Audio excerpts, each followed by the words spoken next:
আজকে আমার শাশুড়ি মা চলে যাবে বেড়াতে। সকাল সকাল এক মেসো এসেছিলো, তো মা হঠাৎ করে প্ল্যান বানালো যে মেসোর সাথে মেসোদের বাড়ি যাবে। সেখানে আশেপাশে অনেক বাংলাদেশের আত্মীয় আছে, তো সেখানে কয়েকদিন থেকে তারপরে আসবে। তো শাশুড়ি মা তো যাচ্ছে, আর আমি এদিকে চিন্তা করছি যে সকাল সকাল আমি কী করে কাজগুলো সব সামলাবো, কেননা সকাল সকাল তো রান্না করতে হয়, এদিকে পুজোও দিতে হয়। তো শাশুড়ি মা চলে গেল বিকালবেলা, আর রাতে আমি ভাবছি কি রান্না করব। তো মা আবার অনেকগুলো চামঘাস তুলে এনে রেখেছে, আমাকে বললো দেখিস তুই যদি পারিস তো রান্না করিস, না হলে কাউকে দিয়ে দিস। তো আমি ভাবছি দেখি, কোনো দিন তো রান্না করিনি, দেখি চেষ্টা করি।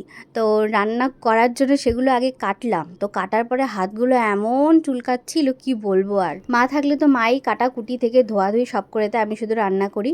তো আজকে যেহেতু মা নেই সেজন্য আমাকেই করতে হলো। তো হাতগুলো ভীষণ চুলকাচ্ছিল, রাতে সেদ্ধ করে রেখেছিলাম শুধু, পরের দিন সকাল সকাল আলুর ঘন্ট আর চাম ঘাসের ভাজা রান্না আর এটা রাতে। এখন দাদা হচ্ছে বাটা মাছ নিয়ে এসছে, তো বাটা মাছের ঝোল রান্না করলাম।